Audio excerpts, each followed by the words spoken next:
On the 26th of January, 1836, Sephardic Jewish scholar Joshua Seixas from nearby Western Reserve College began teaching Hebrew to Joseph Smith and other Mormons in Kirtland, Ohio, using his own textbook, which was designed for a 6-week curriculum. Interest in Kirtland was such that Seixas was held over several weeks to teach additional overlapping classes. For 8 of the next 9 weeks, Joseph Smith and about 80 to 120 students received lessons from Seixas. Classes met every day but Sundays on the 3rd floor of the unfinished temple.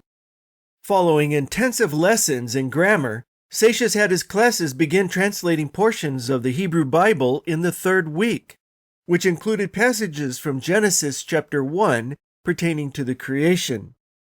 On the 15th of February, 1836, Joseph Smith's journal records, "On this day, we commenced translating the Hebrew language under the instruction of Professor Seixas, and he acknowledges that we are the most forward of any class he ever taught the same length of time."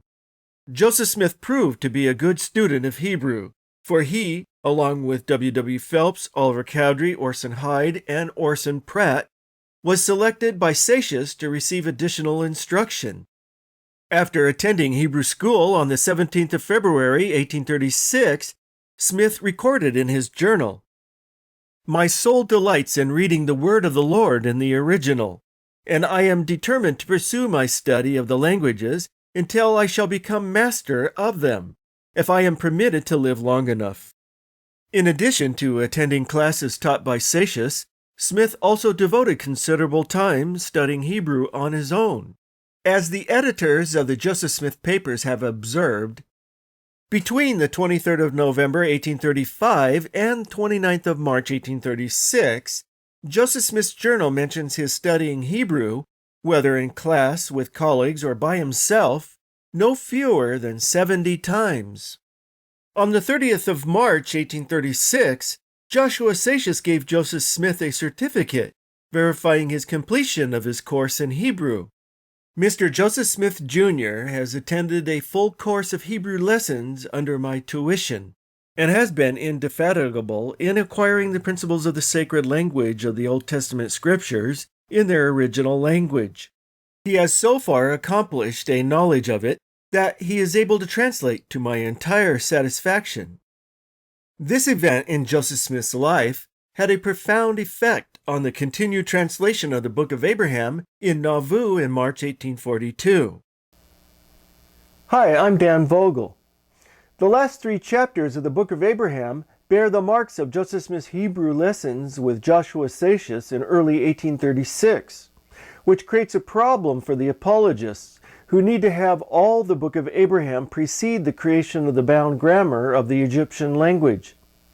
Reversing the chronology is necessary because the apologists want to assign authorship of the grammar to W. Phelps instead of Joseph Smith.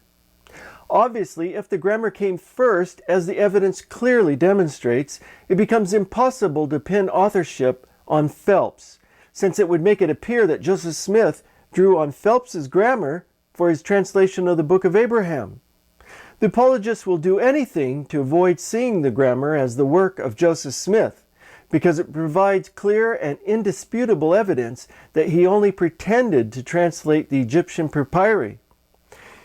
In the following video, I look at the last phase of Joseph Smith's creation of the Book of Abraham in Nauvoo in 1842.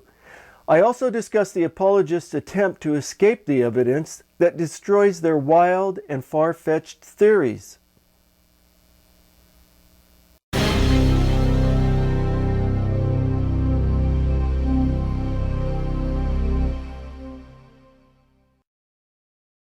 The first installment of the Book of Abraham and facsimile number 1 appeared in the 1st of March 1842 issue of the Times and Seasons. However, typesetting began in mid-February, and before that, Joseph Smith's scribe Willard Richards had prepared a printer's copy by copying and revising the text from the translation book, which had been prepared in Kirtland by W. Phelps in July 1835 and Warren Parrish the following November. In his book, A Textual History of the Book of Abraham, Brian Hauglid, an associate professor of ancient scripture at BYU, and editor of Studies of the Book of Abraham series, has asserted that the document Richards prepared for the printer in 1842, which he labeled AB 5, was copied from an unknown earlier manuscript, implying that there was now a lost manuscript. Later, he explained, some cancellations strongly suggest AB 5 is derived from an earlier exemplar. However, it is difficult to determine which manuscript AB 5 was copied from. He suggests that it could have been copied from one of the extant Kirtland manuscripts in the handwritings of Frederick G. Williams, AB 2, and Warren Parrish, AB 3, or the one cut from the translation book in the handwritings of W. W. Phelps and Warren Parrish, AB 1 and AB 4, or another non-extant manuscript, or a combination of earlier exemplars.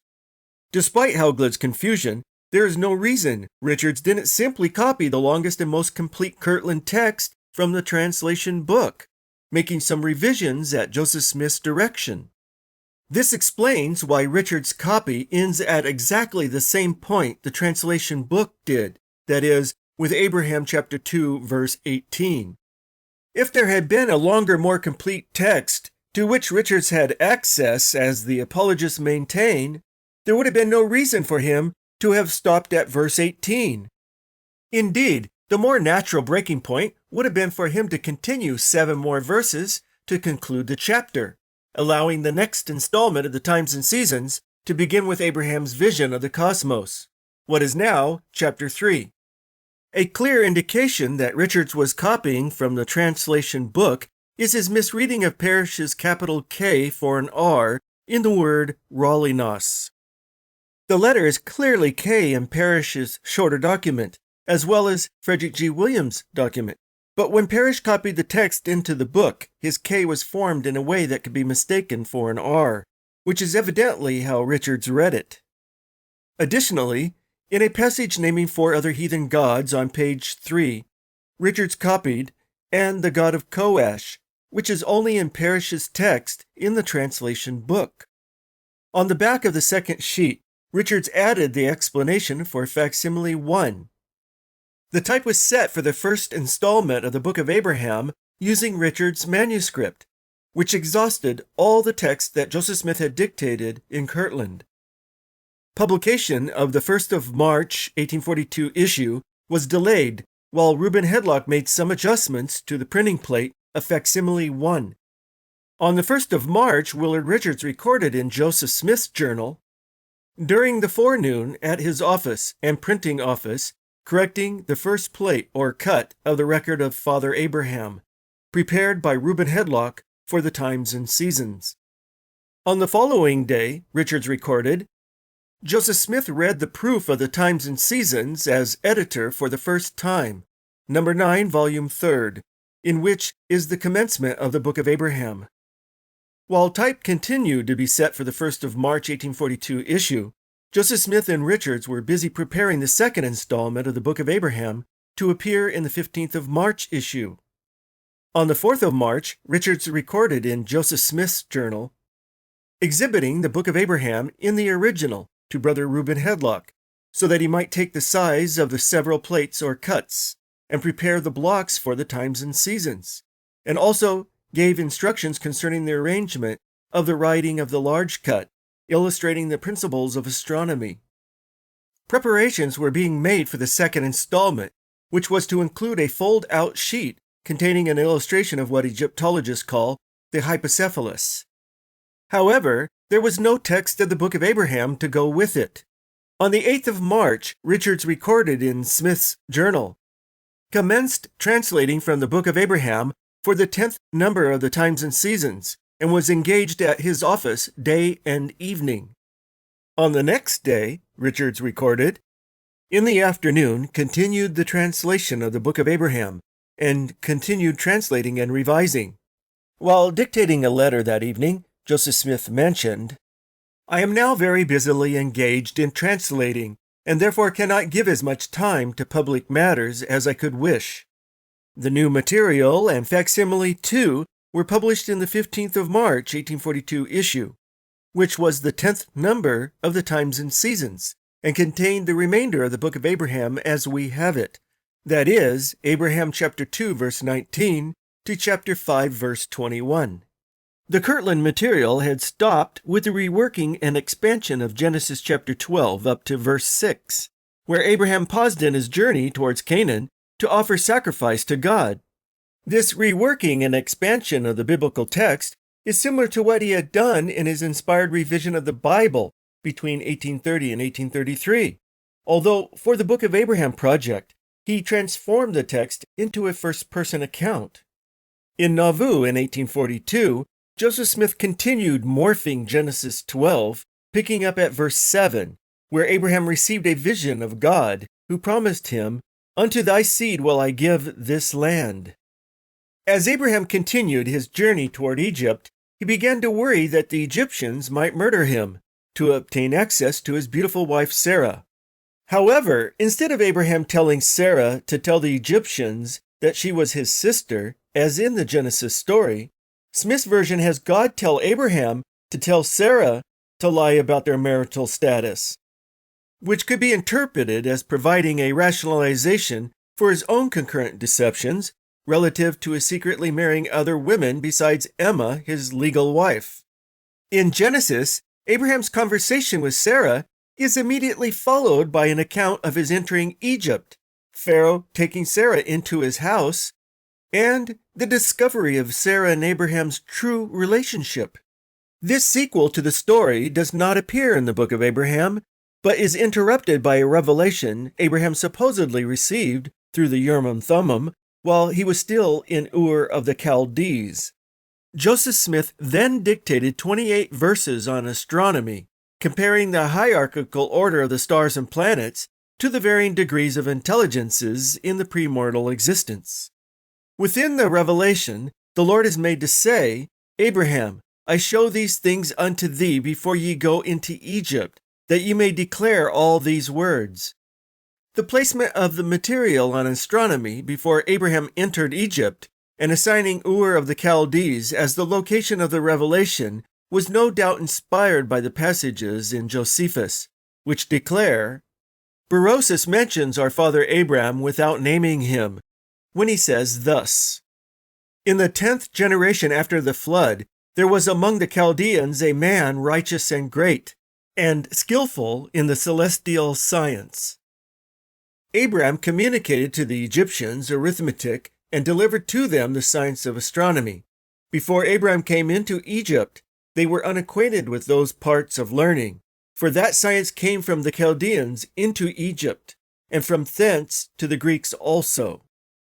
As discussed in the previous video, Joseph Smith's dictation of Abraham chapter 3, as well as his explanation of facsimile 2, drew on the elaborate cosmology in the bound grammar, which Smith had dictated in early October 1835.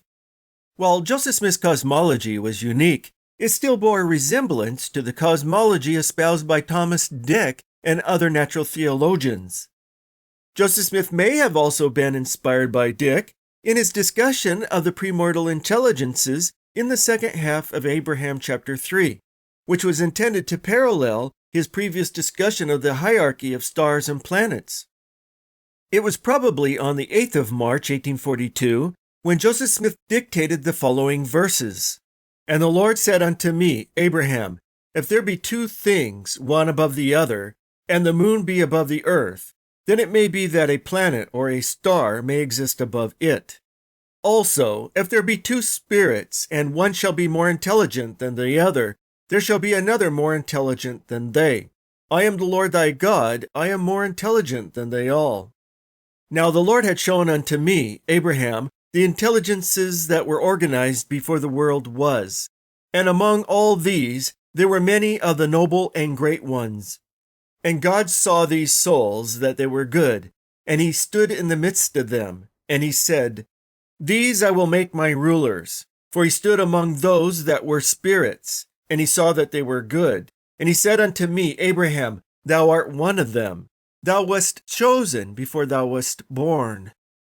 As Fawn M. Brodie pointed out long ago, Dick believed that the stars and planets were peopled by various orders of intelligences, and that these intelligences were progressive beings in various stages of evolution towards perfection. Specifically, Dick discussed the gradations of intellect, or the various orders of intelligences, which may people the universal system of stars and planets. Joseph Smith was no doubt familiar with Dick's well-known speculations. Oliver Cowdery even quoted a large portion of Dick's book, A Philosophy of a Future State, in the Mormon periodical Messenger and Advocate in December 1836, wherein Dick argued, "It is highly unreasonable, if not absurd, to suppose that the thinking principle in man will ever be annihilated. The Creator is under no necessity to annihilate the soul for the want of space to contain the innumerable intelligences that are incessantly emerging into existence. For the range of immensity is the theater of his omnipotence, and that powerful energy, which has already brought millions of systems into existence, can easily replenish the universe with 10,000 millions more." This reminds one of a May 1833 revelation where Smith declared, "Man was also in the beginning with God. Intelligence or the light of truth was not created or made, neither can it be." Abraham 3:18 similarly declares, "Yet these two spirits, notwithstanding one is more intelligent than the other, have no beginning. They existed before, they shall have no end. They shall exist after, for they are nolam, or eternal." Nolam is one of the Hebrew words with which Joseph Smith sprinkled his text that he dictated in March 1842. In 1968, Louis C. Zucker, who taught Hebrew at the University of Utah, commenting on Joseph Smith's use of Hebrew in Abraham chapter 3, said that nolam is an exact Satius transliteration. However, the Hebrew word is not an adjective, but a noun, which in the plural may act as an adverb. Nolam, in the English idiom, everlasting, is, in the Hebrew idiom, a noun, eternity. The presence of these Hebrew words is one reason to date Abraham 3 after Joseph Smith's lessons from Joshua Satius in early 1836, rather than in July 1835, as Mormon Egyptologist John Gee and other apologists want to believe. The discussion of astronomy and intelligences is followed by 52 verses, patterned after the creation account in Genesis, chapters 1 and 2. Only they too display Joseph Smith's learning of Hebrew, changing God to gods throughout, as well as replacing without form and void with empty and desolate, created with organized and formed, and firmament with expanse. In an 1844 sermon, Joseph Smith recounted a conversation he had with a learned Jew about the Hebrew word Elohim, translated in the Bible as God. "I once asked a learned Jew, if the Hebrew language compels us to render all words ending in him in the plural, why not render the first Elohim plural? He replied, that is the rule with few exceptions, but in this case it would ruin the Bible. He acknowledged I was right. This most likely refers to Joshua Satius, who obviously failed to convince his student. If so, this exchange may have occurred during the third week of class, when students were translating Genesis chapter 1. Indeed, Satius's Hebrew grammar defined Elohim as a singular noun with a plural form. The student is instructed to see lexicon under Elohim. The Mormons in Kirtland apparently used Josiah W. Gibbs' Emmanuel Hebrew and English lexicon, published in 1832. On page 12, Gibbs explains that Elohim is defined as a God by way of eminence, the true God, Jehovah, and as the ordinary plural, gods. Gibbs also explains, this pluralis excellente is generally construed with singular adjectives and verbs, but there are many exceptions. Joseph Smith evidently questioned this explanation. If Joseph Smith had such a conversation in 1836 about gods, it likely pertained to members of the Godhead, as his views on the subject were evolving to more clearly distinguish God the Father from God the Son. Other passages in Abraham chapters 4 through 5 reflect Joseph Smith's 1836 Hebrew lessons from Satius.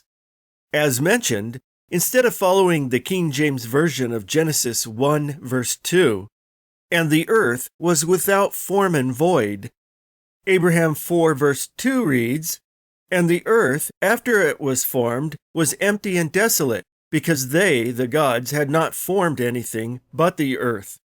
In addition to correcting the problem of how the earth could be created, yet without form, Joseph Smith's use of empty and desolate is exactly how Satius translated the Hebrew words on page 78 of his Hebrew grammar.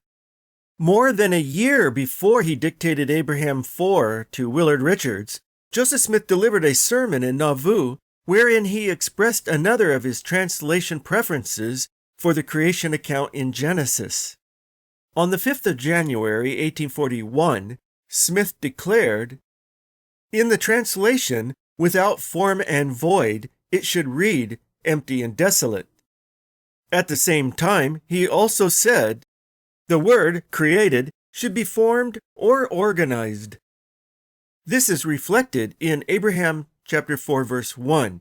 "And they, the gods, organized and formed the heavens and the earth," although Satius used created. On page 36, Gibbs' lexicon translates the Hebrew word as to form, make, create. While speaking at the funeral of King Philip on the 7th of April, 1844, Joseph Smith declared, "Now the word create came from the word bara, which does not mean create out of nothing. It means to organize, the same as a man would organize materials and build a ship." Thus, Joseph Smith's choice of organize in the Book of Abraham came from his understanding of the Hebrew word, usually translated create. Continuing with our analysis of the influence of Hebrew on Joseph Smith's dictation of the Book of Abraham in Nauvoo in 1842, Genesis 1 verse 2 reads, "And the Spirit of God moved upon the face of the waters," whereas Joseph Smith's text says, "The Spirit of the gods was brooding upon the face of the waters." Satius also translated the same Hebrew word as brooding. Finally, Genesis 1 verse 6 reads, "And God said, Let there be a firmament in the midst of the waters, and let it divide the waters from the waters." In Abraham chapter 4 verse 6, the Hebrew word is expressed as expanse, which is how Satius translated it on pages 21 and 78 of his grammar. Unfortunately, there is only a fragment of what Joseph Smith dictated to Willard Richards on the 8th and 9th of March, 1842. It is a single sheet containing Abraham chapter 3, verses 18 to 26, written on both sides with the page numbers 7 and 8. Because John Gee and his fellow apologists want the entire Book of Abraham to have been dictated in July 1835, before the Egyptian alphabets and bound grammar were produced, they maintain that this fragment represents a longer text comprising Abraham chapter 2 verse 19 to chapter 5 verse 21 that Richards had copied from a now missing original manuscript dating to 1835. Brian Hauglid, for example, has argued that this fragment of Abraham chapter 3 is a copy of a lost manuscript because some corrections are possible copy errors. However, none of the errors are definitive copy errors, but what might be expected of corrections done while editing for publication, which is mentioned in the journal entry for the 9th of March. One emendation was apparently made while Joseph Smith was dictating the text to Richards, rather than from Richards copying an existing text. In this emendation, Richards first wrote, "They," that is the spirits, "shall exist after, for they are immortal." He then crossed out immortal and apparently started to write Olm, which is the familiar Ashkenazi transliteration for eternity or everlasting, but aborted that and instead wrote Nolam, which is the Sephardic spelling Joseph Smith had learned from Satius, followed by or eternal. The text continues on the same line, demonstrating that the correction was done at the time of dictation and not the result of a copy error or an emendation added later. Even if it could be demonstrated that the Richards fragment were a copy, it would not necessarily be of a text dating to 1835. If there had been more text in 1835, Parrish would have likely copied it into the translation book. The only reason to insist that the fragment of Abraham chapter 3 is a copy of an 1835 original is to maintain the theory that the translation came before the alphabets and bound grammar. As Guy states in his 2017 book, An Introduction to the Book of Abraham, the grammar seems to have been produced from the Book of Abraham and not the other way around. As we have seen, maintaining this fiction has led to several absurd interpretations and assertions. Nevertheless, apologists believe there is evidence that the translation had exceeded Abraham chapter 2 verse 18, which is where the translation book, the longest extant text produced in Kirtland in 1835, ends. Among other things, they argue that the name Shinha, which appears in Abraham 3 verse 13, was used 4 times as a code name for Kirtland in 2 revelations published in the 1835 Doctrine and Covenants, which was released for sale in September.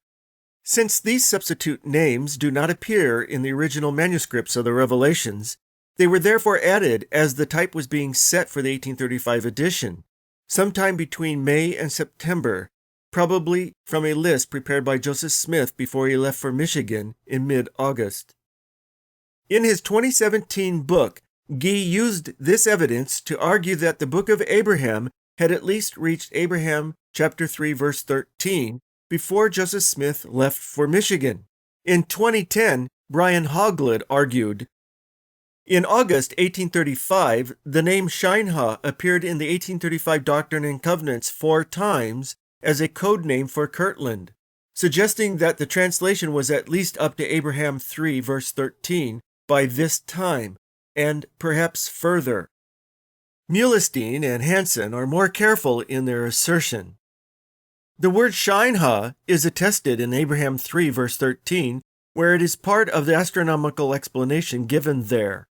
However, in section 86 of the 1835 edition of the Doctrine and Covenants, the word Shinha is used as a code for Kirtland. This happens again in the heading of section 96, as well as 3 times in section 98. While it is possible that this was a code word that Joseph Smith randomly created and then later inserted into Abraham 3 in 1842, it seems more likely that he translated through Abraham 3 and then borrowed a word from the text for the Doctrine and Covenants. If this assumption is correct, then, again, Joseph had translated Abraham 3 before the end of 1835. Despite what Muhlestein and Hansen want to think, it is far more likely that the order of events was exactly what the documents show. The codename Shinha came first in mid-1835, and then Joseph Smith used it in his dictation of Abraham 3 in March 1842. As previously discussed, the only manuscript evidence we have for Abraham chapter 3 is a single sheet of 2 pages covering verses 18 to 26 in the handwriting of Willard Richards, which dates to shortly before its publication in the Times and Seasons on the 15th of March 1842. The following chart shows that the grammar and alphabet of the Egyptian language, the earliest document, contains many more names than the explanation for facsimile 2 and Abraham chapter 3. However, note that facsimile 2 introduces 2 new names, and Abraham chapter 3 adds 5. In other words, these 7 names have no attestation in documents associated with Egyptian papyri dating to 1835. There is a reason for this.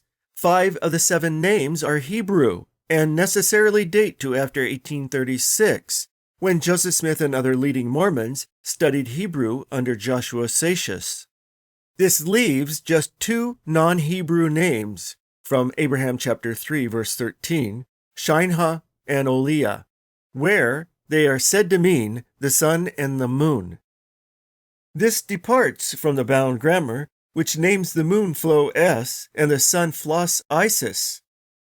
Even facsimile 2 gives a different name for the sun, Inishgo-ondosh. The differences in the names may be explained as a difference in languages. The passage in Abraham 3:13 gives the Hebrew names for star and stars, Kokab and Kokabim. This was before Abraham went into Egypt. Whereas the bound grammar specifies that the names of the 15 moving planets, which includes Phlos Isis and Phlo S, were Egyptian names. In facsimile 2, Inishgo-ondosh is one of the 3 ruling planets, which is said by the Egyptians to be the sun. Thus, the sun's simultaneous function in 2 systems receives different names. Although Shinha and Olea appear in the same verse with Hebrew words for star and stars, they are not Hebrew words themselves. So where did they come from? Despite the assertions of Guy, Hauglid, Milestein, and Hansen, Shinha, as one of the code names used in the 1835 Doctrine and Covenants, probably predates the arrival of the Egyptian papyri in July 1835. Indeed, there is no indication that any of the code names were influenced by the Egyptian project. Rather, the code names seem to date to when Joseph Smith was revising the Revelations for publication, particularly section 107, which mentions the Book of Enoch, one of Joseph Smith's substitute names. The editors of the Joseph Smith papers date this revision to between about the 1st of March and the 4th of May, 1835. By the 26th of May, 1835, when W. W. Phelps wrote to his wife about the pure language, typesetting of the Doctrine and Covenants was up to at least page 98. It seems likely that the code names had been determined before typesetting began, and it seems unlikely that Joseph Smith could have been involved with editing the Revelations after the arrival of the Egyptian papyri in early July. However, the probable source of Shinha and Olea in Abraham 3:13 is an 8th of July 1838 revelation that speaks of both the mountains of Adam-on-Diamond and the plains of Olaha Shinha, or the land where Adam dwelt. An early copy of this revelation in the handwriting of Edward Partridge, as well as 2 other sources close to Joseph Smith, read Olea Shinha.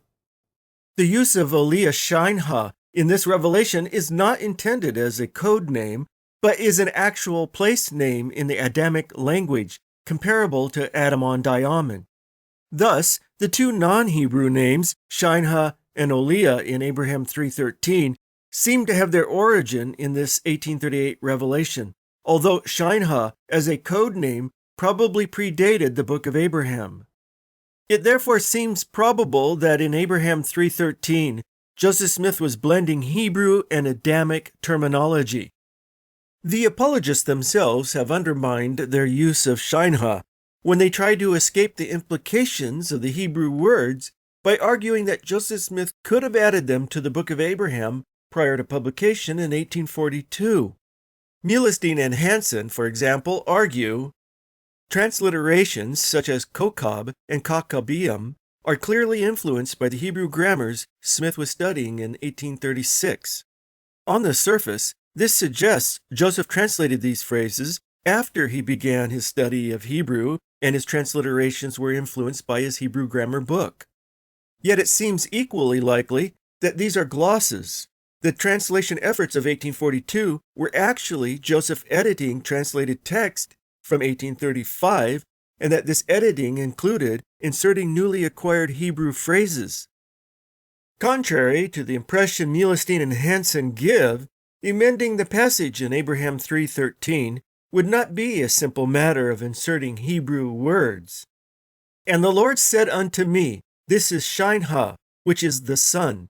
And he said unto me, Kokab, which is star. And he said unto me, Olea, which is the moon. And he said unto me, Kokabim, which signifies stars, or all the great lights which were in the firmament of heaven. If Kokab and Kokabim are clearly influenced by Joseph Smith's Hebrew lessons, why aren't Shinha and Olea clearly influenced by his 1838 revelation?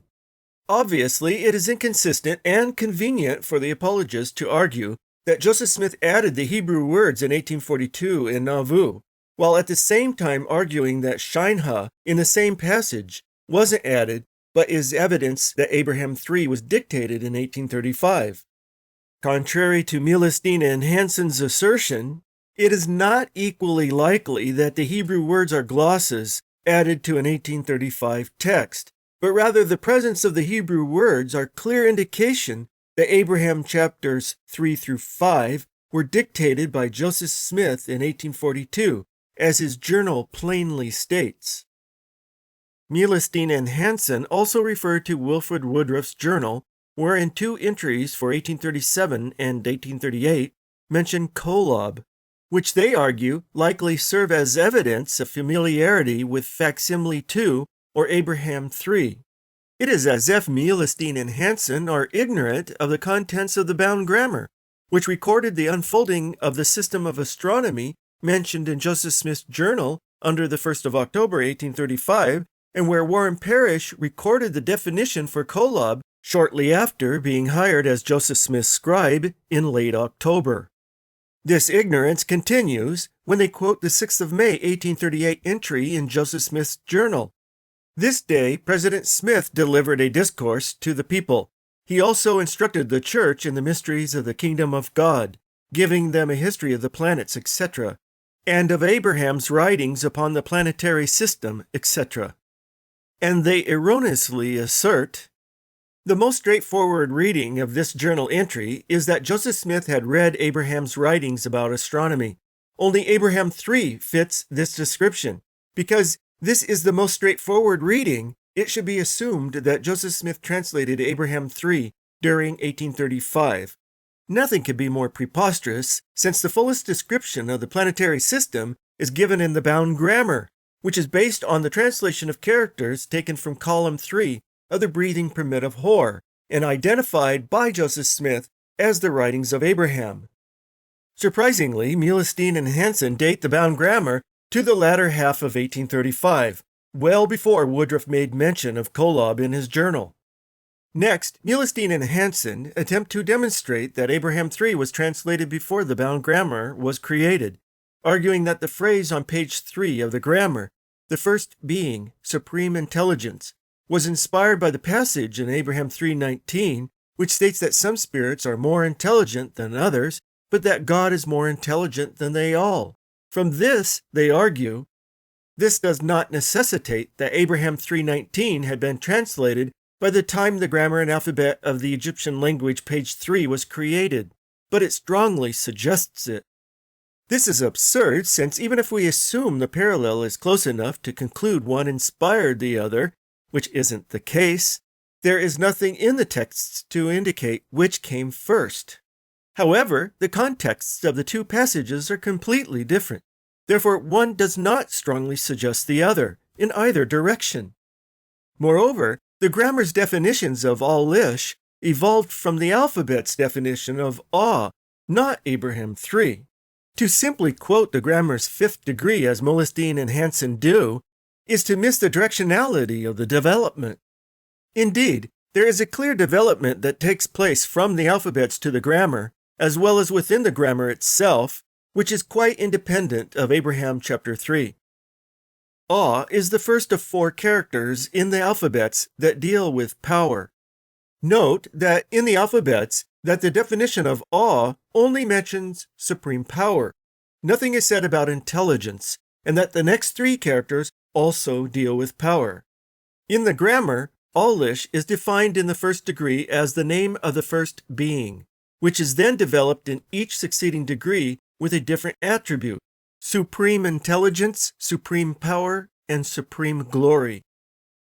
In the 5th degree are added supreme justice and supreme mercy. Clearly, all-ish has a development all its own, quite independent of Abraham 3, and provides no support for Milestein and Hansen's assertion. Continuing, Milestein and Hansen argue.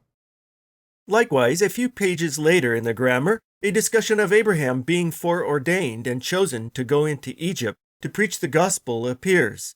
These are concepts found only in Abraham 3, again strongly suggesting the translation had proceeded at least that far before the end of 1835. Again, there is nothing to indicate which came first.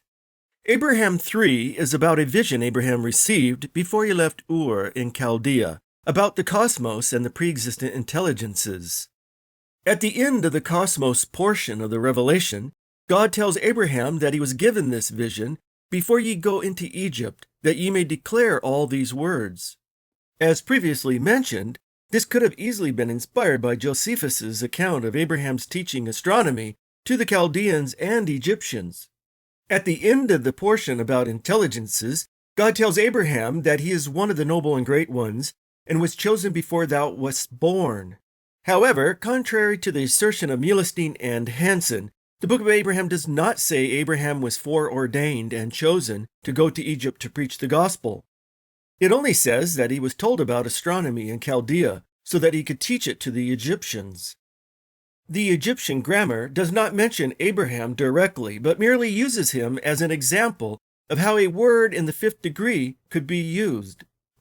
Expanding on the definition of a character from the alphabets representing an aspect of time, the grammar explains, Zabzul, from the beginning of creation until now, pointing out or designating at the present time, having foreordained or decreed or having before seen.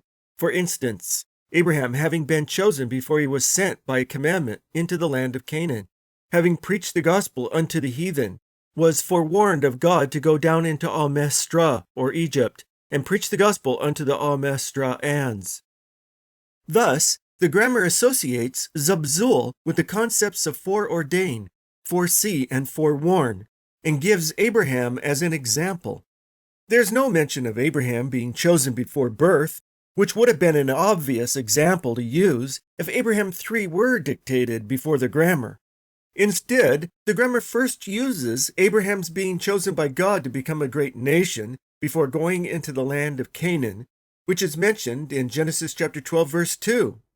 The next example in the grammar is when Abraham is forewarned of God to go down into Al-Mestra, or Egypt, and preach the gospel unto the Al-Mestrans, presumably to avoid the famine. However, this is unique to the grammar. Neither Genesis nor the book of Abraham mention Abraham's being forewarned of God to go into Egypt. Instead, the book of Abraham states, I, Abraham, concluded to go down into Egypt to sojourn there, for the famine became very grievous. Thus, Milestein and Hansen's claim that the grammar describes Abraham's being foreordained and chosen to go into Egypt to preach the gospel is misleading. Milestein and Hansen were careful not to quote from the grammar, which not only allowed them to blur the distinction between the book of Abraham and grammar, but to avoid quoting the terms Al-Mestra and Al-Mestraans, terms no doubt inspired by Josephus's report that the Jews called Egypt Mestra and the Egyptians Mestrians. However, since the book of Abraham does not use the term Al-Mestra for Egypt, it is difficult to explain its presence in the grammar if the grammar was created from the text of Abraham, as Milestein and Hansen maintain. Nevertheless, this passage in the grammar has nothing to do with Abraham 3, and therefore Milestein and Hansen have no evidence to support their assertion that Abraham 3 dates to 1835, before the creation of the Egyptian grammar. Problems multiply for the apologists when they attempt to escape the anachronisms their chronological manipulations create. The account in Abraham 4-5 of the gods creating the heavens and the earth is difficult to date to 1835, because there is otherwise no indication that Joseph Smith was a polytheist at that time, although he held an unorthodox interpretation of the Trinity. Recognizing that the Hebrew elements are so thoroughly interwoven into the text of Abraham 4 and 5 that it is difficult to imagine them as glosses, Milestein and Hansen argue that Joseph Smith retranslated and updated his 1835 translation with knowledge he had gained in his subsequent Hebrew lessons. They note that Joseph Smith's journal entry for the 9th of March mentions his translating and revising, and then state, Joseph Smith's Hebrew study must have heavily influenced the way he reworded his translation of the Book of Abraham as he prepared it for publication. This would also explain why he spent time translating before the second installment of the Book of Abraham and not the first. Joseph Smith's journal didn't mention translating before the first installment because that issue printed all that had been translated in Kirtland. And the reference to translating and revising before the second installment pertained to the 10th number of the Times and Seasons as stated in the journal. The fragment of chapter 3 shows signs of revising and editing for publication. So there is no need to speculate about an 1835 manuscript. Nevertheless, Milestein and Hansen agree that Abraham 4-5 as we have it was created in 1842. Their assertion that it was a retranslation of an 1835 manuscript is wholly without foundation and motivated purely by their need to have the Book of Abraham precede the Egyptian grammar. In a final attempt to establish their theory that Abraham chapters 3-5 were originally translated in Kirtland in 1835, Milestein and Hansen argued that dating these chapters to March 1842 creates a disproportion between the amount of translation that was produced in Kirtland and what was later produced in Nauvoo. Thus, they contend, Joseph spent at least 8.5 days translating in the latter half of 1835. If we were to suppose that he translated from Abraham 1:1 through Abraham 2:18 during that time, that would mean that he translated 49 verses, or 2,149 words, averaging almost 6 verses, or 253 words per day. In contrast, there are only 1.5 days in 1842 where Joseph Smith noted he was translating. If we suppose that on these days he translated Abraham 2:19 through 5:21, then during that day and a half he translated 88 verses, or 3,340 words, averaging just over 58 verses, or 2,226 words a day. This would suggest that he translated 9 times faster in 1842 than 1835. This seems unlikely. To arrive at their estimated 8.5 days that Joseph Smith translated in 1835, Milestein and Hansen guessed that he translated at least 3 days, but likely more in July. Counting the unfolding of astronomy on the 1st of October, as well as other days we know he spent on translating in the latter half of 1835, as mentioned in Joseph Smith's journal, Milestein and Hansen arrive at their estimated 8.5 days. However, their estimation for 1835 is incorrect because it is based on the false assumption that the alphabets and bound grammar are not translations, and therefore every time Joseph Smith's journal mentions him translating, it must refer to the text of the Book of Abraham.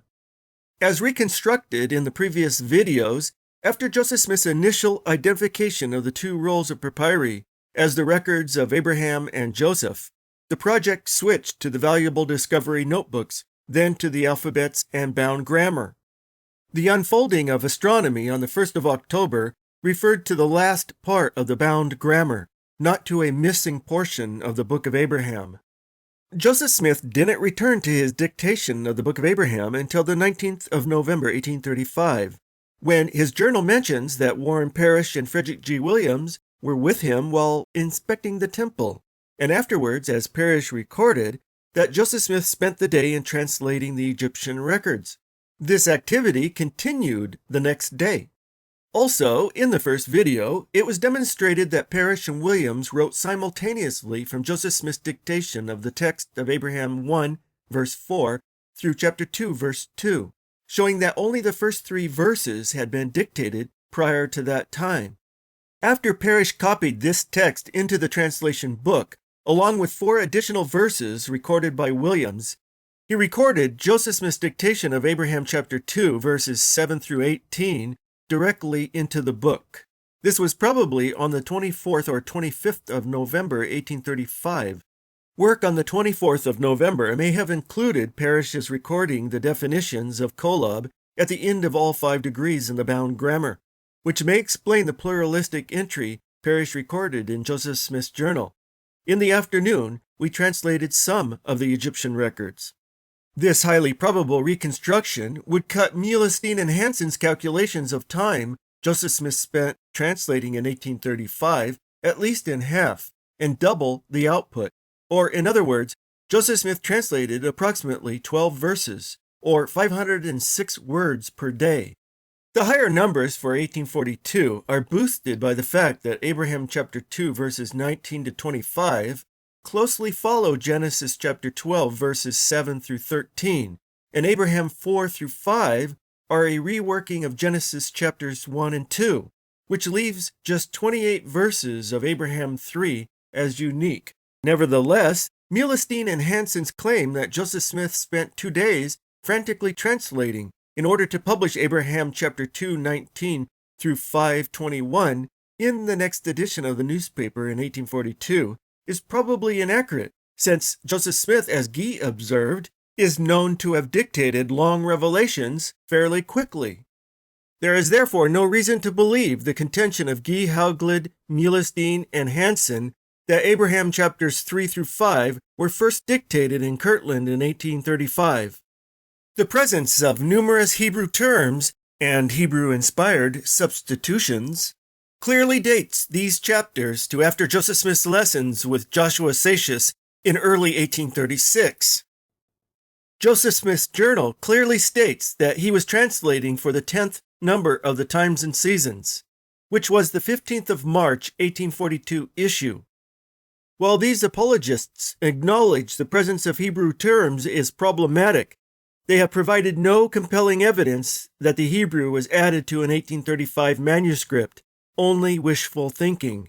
The only reason to propose such wild and outlandish theories is to maintain their outrageous apologetic that the entire Book of Abraham was translated before the creation of the alphabets and bound grammar.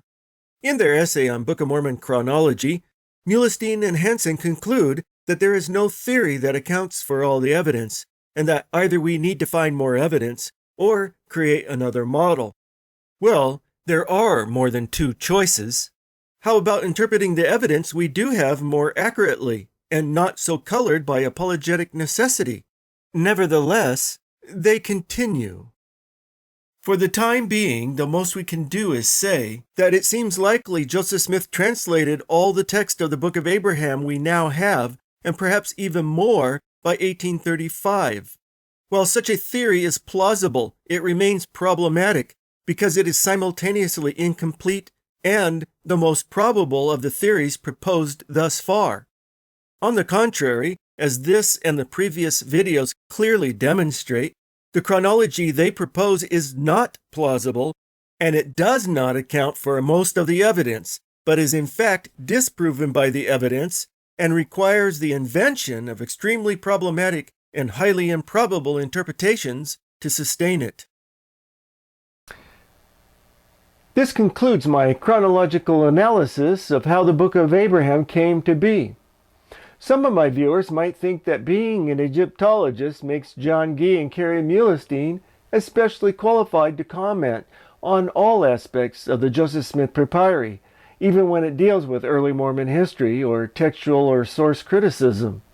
In truth, however, they have no special expertise in either discipline. Yet this is where a majority of their apologetic is focused and where I have confined my critique. Competent Egyptologists they may be, but as historians of early Mormon history, they have a lot to learn. For the meaning of the Joseph Smith Kirtland Egyptian papers has nothing to do with Egyptology, but with what Joseph Smith claimed he was doing, and that can't be discovered without an accurate understanding of the documents and a true chronology of events, neither of which they seem to possess. My wish for this series thus far is for the Egyptologists to abandon their theories and far-fetched chronology so that they can move forward with a more realistic and plausible interpretation of the data. I'm Dan Vogel. Thanks for listening.